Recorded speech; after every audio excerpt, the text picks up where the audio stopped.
with building a culture, you have to be really intentional. And I think you can talk to a lot of leaders and they'll tell you like we have a great culture. To take that a step further, like asking a leader, how do you define culture is a really important question. If we had a bad culture in an already high attrition business, you do run the risk of like, instead of it being an average 14-month, time and seat, it could be an average 3-month, right? So then like with that being the case, you have to be intentional in how you define it.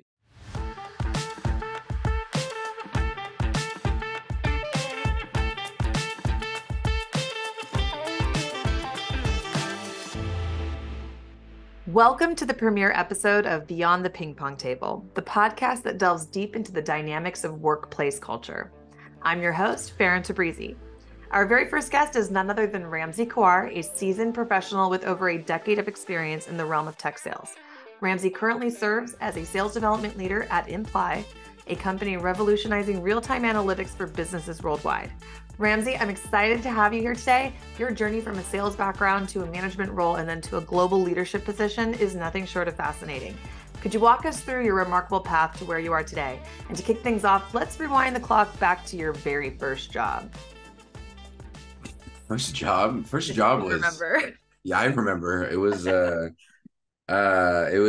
ice cream shop. I used to get, it was a ice cream, like not only scooping it for people, but I used to wear the costume. I had this like swirly ice cream like hat I had to wear, and I was handing out coupons at a parking lot. It was fun. It was silly, but you're a teenager in high school. You just, whatever you can get, you'll take. Absolutely. Yeah, I worked at like grocery stores. I did a lot of different things, but I actually got into sales probably when I was like 18. It was retail, right? So like you probably remember Radio Shack. It's a literally a dead dinosaur now, but like at that time they were still doing all right, kind of pivoting into selling phones and TVs, but they were pretty big on electronics to start with. But like you learn sales, right? You just learn like kind of how to interact with people, solve problems for them, get paid a commission for it. And it was interesting. I ended up working at Best Buy for a little bit. I sold jewelry for a little bit. I worked at a telecom provider, doing sales there for a little bit. But I would say like the real like noteworthy work, I think where like my lifestyle actually changed. I was doing something more interesting. It was the first time I got into a tech sales job. It was a company called Qualys. They were selling cybersecurity software. I had just graduated college. I graduated super late. I graduated at 26. So it took me a while to get that all done, but I just kind of put that on the back burner because I was like working and, doing music, and wasn't really a priority until everything else sort of stopped working well. And that was cool. It was a lot of fun. Super technical products. It was fun to learn that technology. And actually, I think like that was the job where I realized I had a weird superpower. I didn't realize that like I'm pretty good at understanding technical concepts and then being able to sell that well. And then I ultimately actually at that job is where I became a manager for the first time. I was like a promoted to take over that team, and Amazing. Harsh learning experience, going from an individual contributor where you're like, I justified my employment today. Look at this deal I just closed. I'm awesome, right? Like I should be here. I deserve to be. To going to a manager where like your team is doing that and you're trying to figure out like, what do I do here actually? Yeah. I didn't really get like a playbook on how to transition. So it was hard, but it was a good learning. I just kind of got thrown into the deep end and learned how to hire, how to retain, how to performance manage when people aren't doing super well, how to manage up, how to manage down. Like it took me a little while to get my bearings, but I think once I did, I got exposed to the experiences. It was good. I liked the technical space. I joined it's a DevOps company, software development tools, a little bit after that. I learned a lot about data and the data sphere. That's where I'm at now.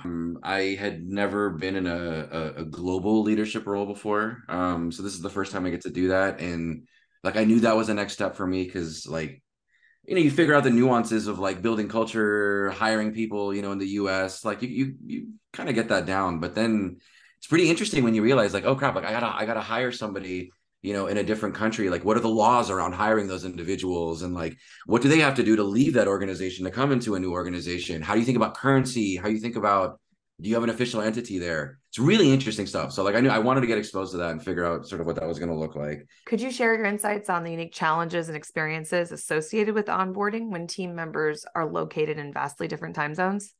I'm a really big believer in this idea that when somebody joins, the quality of onboarding should not be parallel to the availability of a manager, right? And so like I make it a point to make sure that like I can deliver the same onboarding experience to somebody who lives here in San Jose as they would maybe in Israel or in Hong Kong or abroad. And that means like being hyper intentional in scheduling the time, kind of reworking your schedule if you do got to wake up really early. It's not even just a matter of like waking up. It's like it's being present. Mm-hmm. It's like it's showing up with that same degree of excitement you would if it was 11 a.m. Pacific in San Jose and meeting with these individuals. Mm-hmm.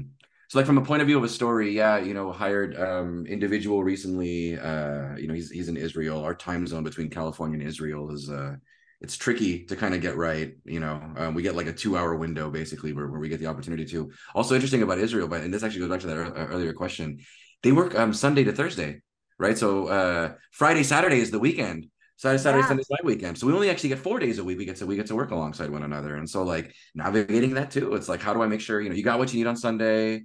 We'll meet on Monday. So you don't ever have to meet them on Sunday though. Is that? I mean, I could. I could. And I will say this, like if it warranted, I absolutely would. At the end of the I guess I could say this, like you step into a global sort of leader role.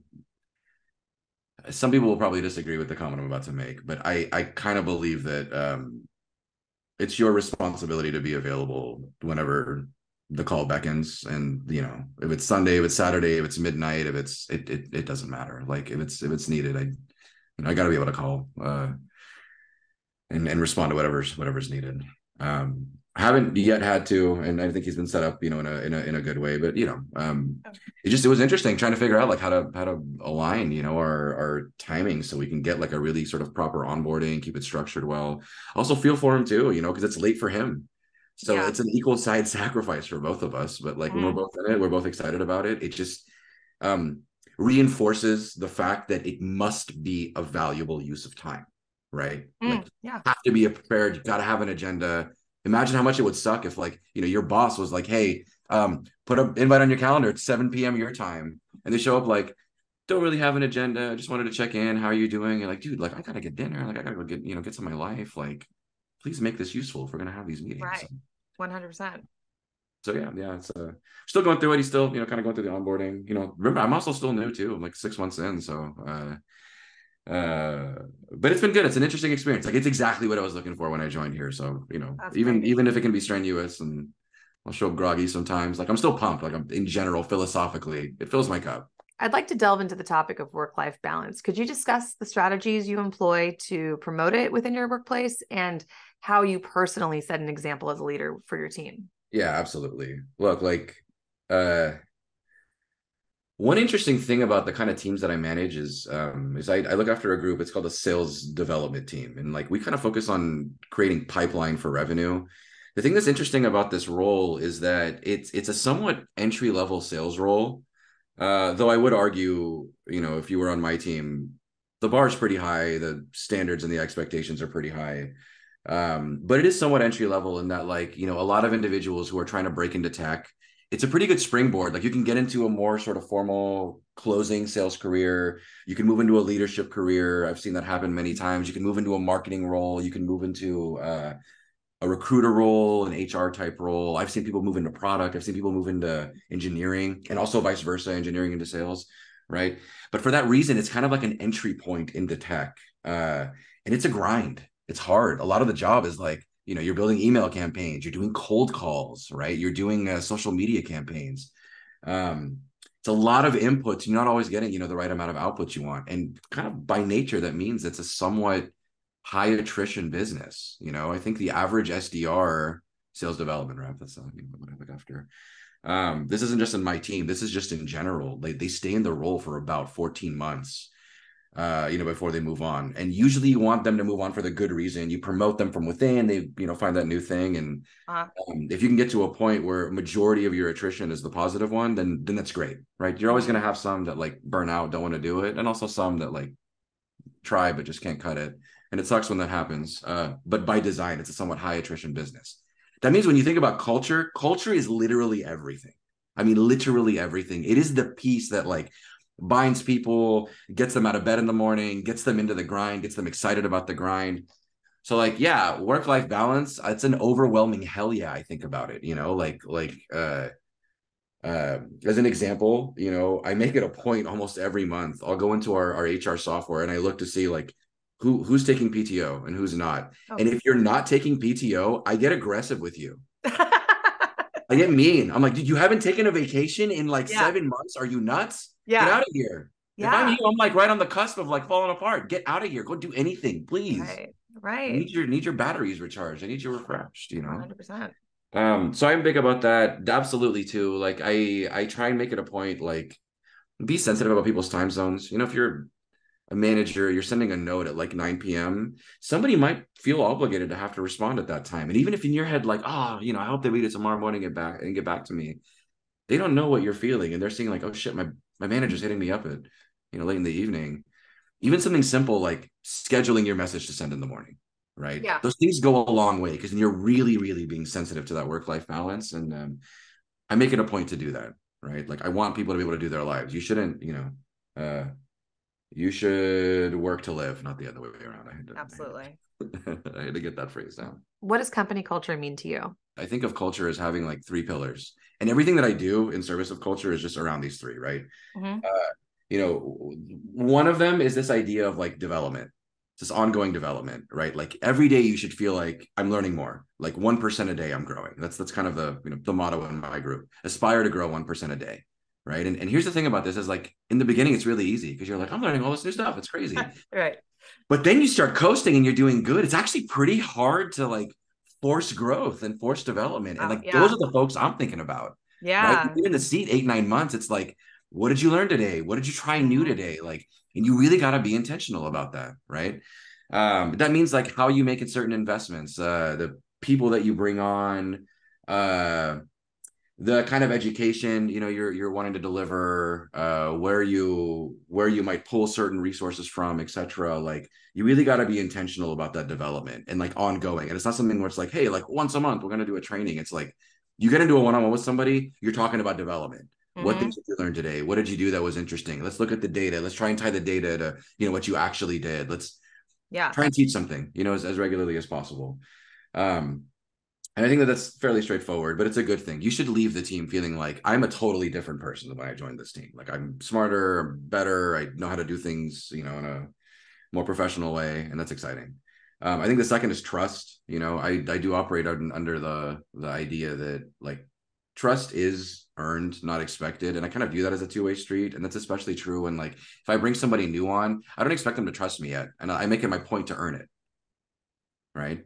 But on that same token, like I want them to earn it too. When you trust your peers, when you feel like you've got a safe space, like, think about how powerful it is for somebody to tell you like I'm not in a good headspace. I'm depressed. Things are going on in my life. It's impacting my work. Like, your ability to sort of step back, give them the room to figure out what they need for themselves, and then sort of come up with a plan on how to re-engage, when to re-engage, sort of identifying people's boundaries. People remember that. I know I did when my managers did that for me, like that really, really, really resonated well. So you always make it a point to build trust. And then the third one is the easiest one. It's success. You just want people to feel like they're winning. Like you want them to feel good. You want them to make high commissions. You want them to hit their quotas. You want them to, enjoy promotions and like celebrate that. When you get a culture of success, like it becomes a flywheel. People want to work for you. People want to bring their all every day. They got a reason to get up in the morning. And so I think like everything that I do when I'm thinking about myself as a leader, it's all in service of those three pillars, right? Like I must have a good culture in order for me to be successful, in order for the company to be successful. And so how you go about defining it and showing up every day in service of it, it's critical. And those are your personal, like your team. Right. Those aren't like company pillars. That's right. Yeah, that's me personally. But like to be clear, I would not join a company who wasn't like in direct lockstep with my values. Again, like, I would not be able to be a good leader if I, if my boss, for example, was the polar opposite and was like, never trust people. People suck. You shouldn't trust them. It'd be really, I wouldn't know how to work. Like I wouldn't know how to do my job, frankly. So yeah, I mean, you do kind of have to be intentional in making sure like And it's more than just somebody saying, yeah, we're, great culture and I trust my people and we develop them and they're successful. Like you really got to actually like get into the weeds. How do you do this? What do you invest in? How do you put your money where your mouth is, really is Yeah. part of it. And yeah, when I saw that here, it was easy street again. Like it just checked every box. Yeah, exactly. Yeah. So, okay, this is an interesting statistic I found when I was doing some research, which it just kind of ties into what we're talking about with the trust. It was a Harvard Business Review. 58% of employees trust strangers more than their bosses. Oof. Oh, What do you think about that? I mean, it's like shocking, but then I also kind of understand, What do you that think makes me about that? sad. I That makes me know, sad. right? That makes me sad. I That makes me really sad. know. Why do you think that is? Thank you for telling me that. It's like even as you said it, like instantly I'm like, oh shit, am I like? Do I think things are better than they are? Like it's like a man in the mirror moment. I could see why. I mean, I could see why. Look, like sometimes people get moved into leadership roles maybe a little bit earlier in their career than they would expect. If you worked for me when I first became a manager, you would have been like, yeah, he's cool, he's got my back, but like I'm not learning anything. I'm not Yeah, growing. I'm not doing anything, because I wasn't a good leader in my first, year or two. I didn't know what I was doing. I was yeah, learning too. I imagine some of that probably exists there. There is probably an element where like feeling like you can be totally real with your leader might feel a little bit off limits. And maybe that's actually okay too. Like there does kind of have to be a line, I think. Like your manager should be somebody you trust. It should be somebody like you look up to, or at a bare minimum respect. It doesn't necessarily mean you should have to be their friend. And so I could kind of see maybe where that comes in. right. I don't personally try and build friendships necessarily, but I do try and build bonds, right? And those bonds do turn into friendships. Like my last company I left, it's crazy how many people I still communicate with that were on Yeah, my team. And it's cool now we can actually be friends and not just like, right. employer employee relationship. Yeah, yeah. Um, that's gonna haunt me for a little bit. I'm not gonna lie. Like so I'm gonna go back to the sort of drawing board, individual. Yeah. Trust me. Am I doing a good job? Am I really earning that from them? Yeah, I think it's an interesting balance.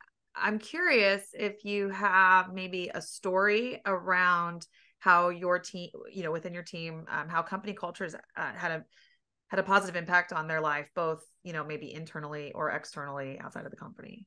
Yeah, I worked at a company called Confluent prior to Imply, sort of a similar category, similar space. It's in the database field, and I took on a similar job. I was building a sales development team when I had joined. Uh, Confluent was just like a right place, right time company. Technology was taking off, market was taking off. Like customers were like literally tripping over themselves to give us money to buy the stuff. It was crazy. Honestly, I never worked at a place like that. But that also meant it came with some really cool growth potential. And from my point of view, that means like if I can promote people fairly regularly, Mhm. like that's going to make my job really easy, because then I can hire like the very best people and they know they can get exactly what they want out of this experience and have something to look forward to beyond, just my team. So that got me really excited. And yeah, like I remember some of those like first few promotions. Oh, it's crazy too, because the pandemic was happening and I joined Confluent end of 2019. Pandemic happens March 2020, and business just like shut down. I don't mean like we stopped working, but like it was like pause hiring, pause everything, like wait and Mhm. see, right?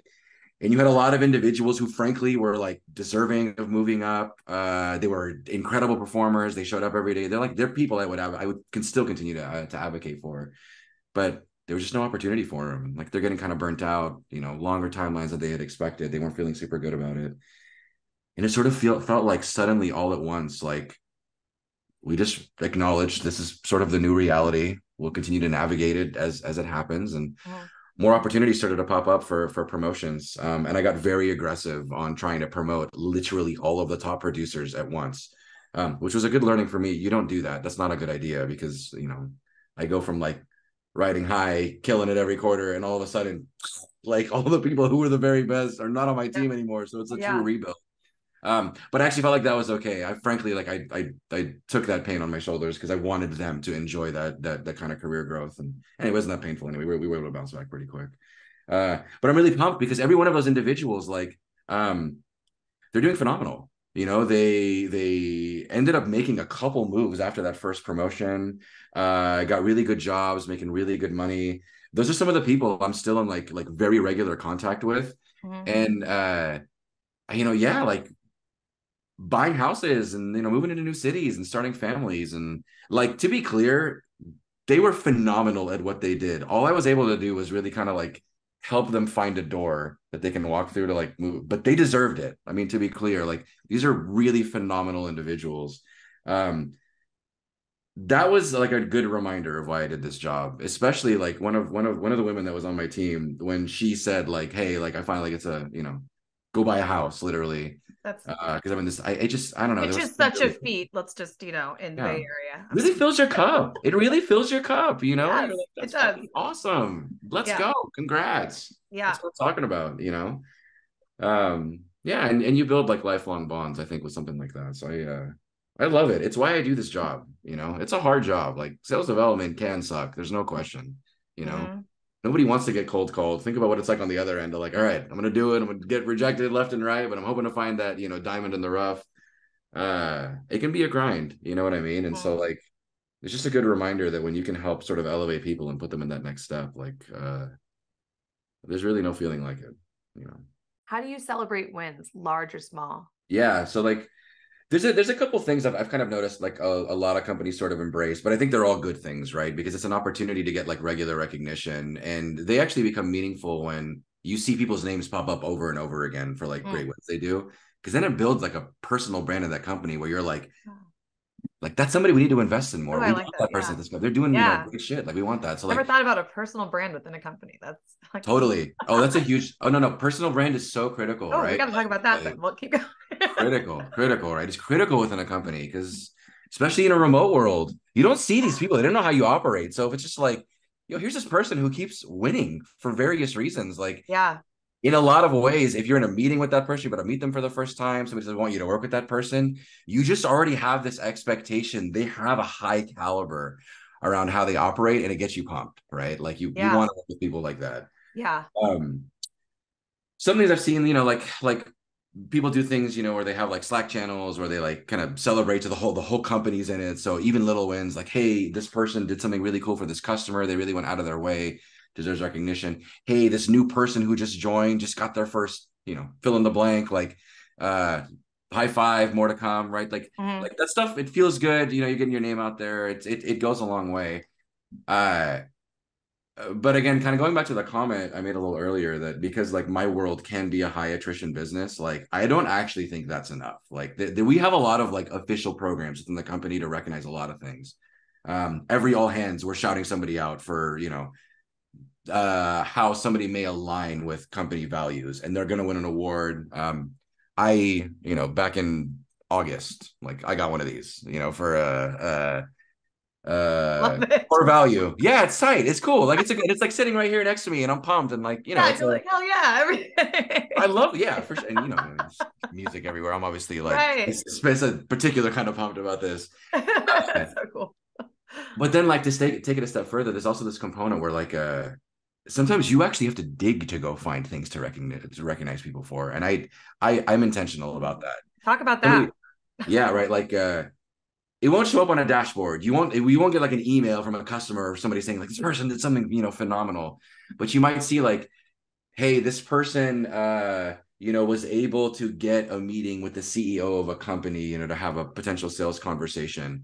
And you say to yourself, oh, that's really cool. That's hard to do. Like, what do they do? Follow that curiosity, right? I would literally go dig in and see like, what did you send? What was that email you wrote? What did you say on that call? And it was like, you did something really interesting there. I want the whole team to know. Frankly, they would benefit in replicating it. And that's just really cool. You got to get shouted out for it. Uh, Yeah. I think it's one of those things where like anytime there's like a win that looks really cool, I really want like the whole story behind it. So if I go megaphoning it to people, like it's like this is exactly what this person did. This is why they're so cool. This is why they're so great. Why the work was so awesome, and why they deserve recognition for it. But it goes back to this thing I was mentioning earlier. You must be intentional about it, right? Otherwise, you'll only ever recognize people for where they are in a dashboard or what email you get from a customer about how happy they were and, working with that individual. When you're intentional about it, people get pretty excited. It's like, you're literally seeing me grow. And I appreciate that. And, yeah, that's worked well so far. I think actually I found people seem to appreciate that maybe even more than sort of the corporate recognition. Yeah. Yeah. That's awesome. So you have an interesting role being on sales and also in leadership. How do you believe company culture impacts the bottom line, the company's bottom line? Oh, I love that. Yeah. Like, I'll take a step back. You have to kind of look at some data points regarding like productivity and what an individual can do. Like how long it takes for them to be productive, right? Like if you were to join a company like mine, it's a really technical product. It's going to take you 3 months really to learn how to even like understand at its core what it is that we're doing. And it'll probably take you 3 more months to get to a point where you're doing it at like a professional level, where like you're really great. You get it, who you're reaching out to, what you're saying. But imagine a world where like people couldn't, like nobody could ever make it to that 6-month mark, right? That means like you'll always have an underdeveloped sales organization and they'll never be able to, operate at their full potential. There's also this element too, where like the longer you're in the role, the better you get. And so you can make this assumption where like, hey, if you're more productive in year 2 than you are in year 1, my goal as a leader should be to like get you to year 2, because you're going to produce more just by, naturally sort of being in that role. So I take that data lens first, because when that data backs up that sentiment I just made, then you go to like, okay, cool. Like those are all numbers. That's all good and well, but these are people we're talking about. That's when it's like, cool. What is culture? Why is trust important? Why is development important? Why is success important? Right. And then when you can tie that back to, you're in the role, you're doing better every year than, the year prior. You're making more money than the year prior. You're more successful than the year prior. And you're still here with us. Like, that's a big win to me. Right. Like when you keep people in the seat in the long term, they do better each year. They're more productive each year. And I think that's specifically how it impacts the bottom line. The other small nuance is like interviewing and recruiting is hard. It's lengthy. You might go through like 7 to 15 candidates before you make that hire. That's 7 to 15 minimum 1-hour interviews. It could be way more. A lot of conversations around like the money, the timing, who you work with, and in a sales world, like territories you might support, et cetera, et cetera. Like, yeah, that could be daunting. You know what I mean? And if you have to do that, if that's your full-time job, how can you do anything else? So if I can free that up because people want to work here, they're happy to work here, they're excited to be here, that's one thing I don't have to worry about. And then I can shift to focus on like development and, getting people success, building trust, and not just spending all my time recruiting, interviewing. Yeah. It also just burns me out too. I mean, I do love recruiting. How many interviews do you think you've conducted? I know how many I've done. What number would be outrageous to you? Oh my God.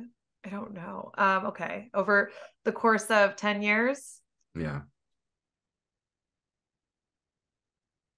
500? Would that be an outrageous number to you? I think that sounds like a lot. That's like 50 a year.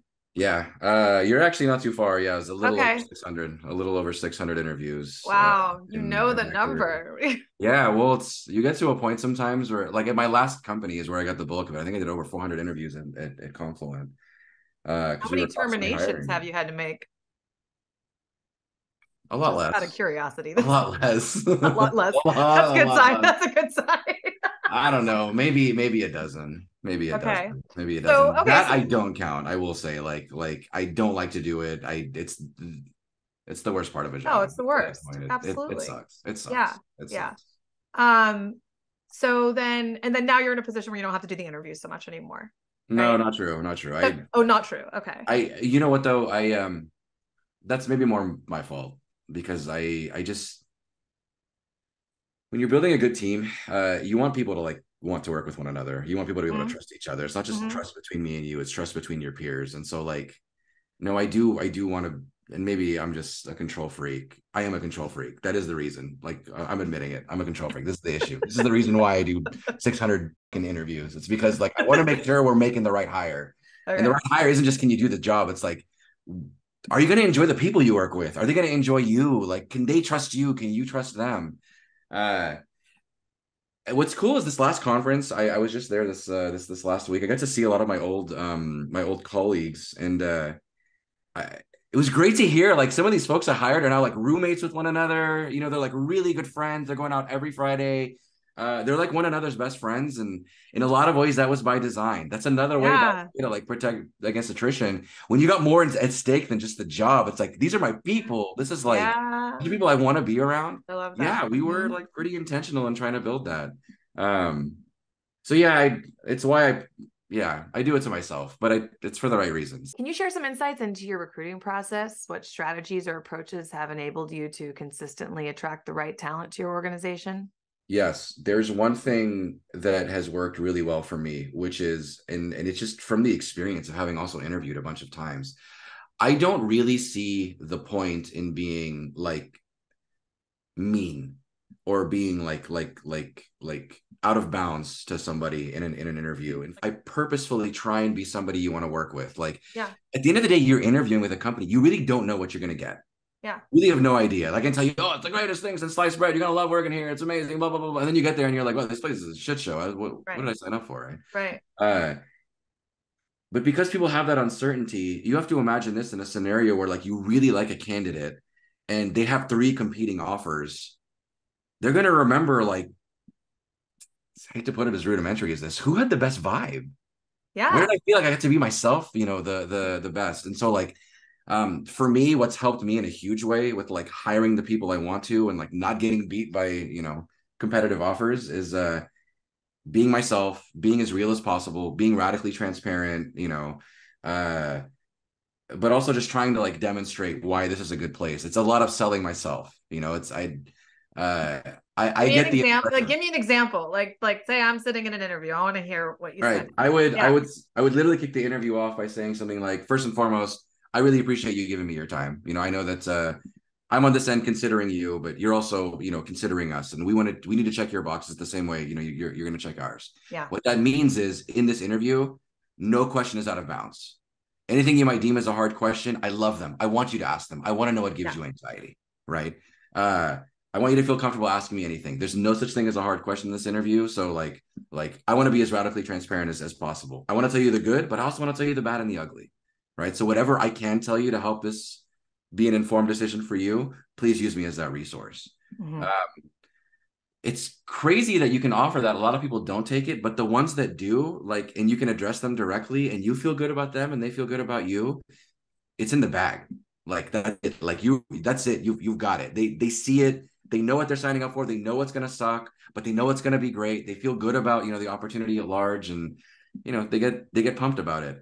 Almost 100% of the time where that's happened, the person's ended up joining the team, ended Yeah. up also being successful. When people Yeah. can tell you, I have anxieties about work-life balance. I have anxieties about promotion timelines. I have anxieties about overly complicated technologies, right? Like when you can address them directly, or if you can say like, look, yeah, it's hard, not for the faint of heart. I'll be Mhm. honest. Like if the website didn't make sense and you try it over and over and over again, like we might actually not be a good fit. Mhm. And that's a good thing too. It's a good thing too. It's a good thing to have that sort of real conversation. But that's what, yeah, I mean, just as an example, and I make it a point every interview, I start off that way. Because then when you feel like that tone has been set, then it's like we're equals. I'm Mhm. not like the big bad interviewer. Like you're interviewing me too, and I want that to be made clear. Like I gotta check your boxes. Yeah, you're trying to check mine, but I'm trying to check yours as well, right? I love that. As a video producer, I have to ask if any of the organizations you've worked for leverage video in any way to tell your brand story. Absolutely. My last company, it's funny. We left right before the program launched, but my last company grew to be like really really big in a really short period of time, and that meant Mhm. hiring was a constant, right? And Mhm. like I would say it's only maybe more recently it became I say household name, but it's not, but it became more of like a company you might have heard of, right? Mhm. But before that wasn't the case, right? So it was a lot of like educating on who we are, what we're doing, why it's a great place to work, et cetera, et cetera, et cetera. Yeah. We built this thing we call the Summit program, and it's kind of an end-to-end training program from the moment you start until the moment you graduate from the team and get promoted. So it's a Mhm. really official track endorsed by the company, so people could see like, oh, you guys, like you have an official like set of steps and milestones you require me to go to, and when I hit them, I can get promoted. That's cool. That means it's objective, right? But part of that program wasn't just to satisfy the folks internally. It was also to let the public know about like why this is a great place to work. Right. And so we absolutely dove into the testimonials of those individuals who were both recent hires, but also those folks that were promotes. So you can literally hear from folks themselves, like, I had a great career. Now I'm working this, this new role, making all this money. I love my team. I love the company. We're doing great. Like, yeah, you're going to feel good about, at a minimum, applying for it. And imagining yourself being, potentially hopeful, story in that regard. Right. I think it's super powerful because you really don't know what you're going to get. You can read Glassdoor, you can read the job rec, you can go on forums, you can do whatever, you can talk to people, but you never really know what you're going to get. Anything that you can use as an asset to help people alleviate that anxiety of newness and the art of the possible at this organization, I think it's so, so critical. Like, I'm such a believer now, and I'm not at that company anymore, but it's great to see on LinkedIn, like, some of those former folks I worked with. It's like, yeah, I joined here because like it's really sold on the career progression. And like, here I am 12 months later in a new role and I'm enjoying this like new thing. I'm like, yeah, that's what I'm talking about. Yes. Yes. And how many of these companies had a ping pong table? That's funny. Three had a ping pong table. Yeah. There you go. Yeah, but like you only get the same people playing it. Like they're like Olympic level ping pong players, and I'm like, I want to try, and it's like I don't want to play anymore. This is no fun. This is not fun anymore. Yeah, these are like in the NBA. I'm like in high school. That's hilarious. Oh my gosh. Okay, so as we wrap up, I feel like we can keep going. I have a lot more questions, but I think we've got a lot of great stuff here. Do you have any advice or key takeaways or anything you'd like to share with the audience? I think just like the importance of being intentional. Like if it's about the topic of like what a good culture means, I think the number one thing is being intentional, because the more intentional you are, the more you really dedicate time, you dedicate mental energy cycles, you dedicate resources to it. And when you do that, that leads to good outcomes, right? People are unpredictable. You don't know how they may be feeling. The best thing you can do is try and create a safe space for them, support them, ensure they're developing, ensure they're growing, ensure that they're feeling success, and really work to build trust. Like that's just, it's worked for me so far, in an org like this. And I really can't imagine a world where I could be a leader and be successful, like without that as sort of a core principle. But it all starts with being intentional. When you're intentional about what it is you're doing, you're intentional for your people and towards your people. They see it, they respect it, they emulate it, they bring it themselves, they do it with their own peers. And I do find that as sort of like, if nothing else, a little bit of a catalyst and, building a really great culture, in an organization. Those are some great words to end on. Build trust by being intentional. I love that. Thank you so much for being a guest, Ramzi, and best of luck to you. Thank you.